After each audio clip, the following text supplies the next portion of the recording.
প্রথমত আজকে বৃহস্পতিবার, আর আমি সবে ঘুম থেকে উঠেছি, এখন 7:30টাও বাজেনি।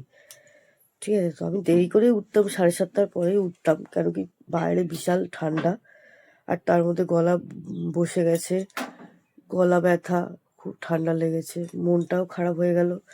একটা এমন কথা শুনলাম, সেটা হচ্ছে শাশুড়িমাই এসে এক্ষুনি বললো যে পাখিটা মারা গেছে। একটাই পাখি যাওয়া বা ছিল, বাইরে সে পরশু দিনকার বাইরে দিয়েছিল রোদে।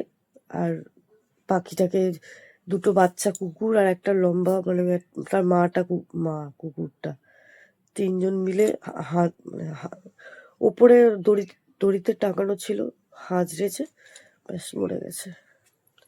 মনে হচ্ছে আঘাত পাঘাত লেগেছে। দাঁড়াও, কেমন লাগে বলো তো। আর কোনোদিন আমি ঘরেতে পাখি ঢোকাবো না। দেখো, এইসব পশু পাখি খুব কষ্ট হয় মারা গেলে।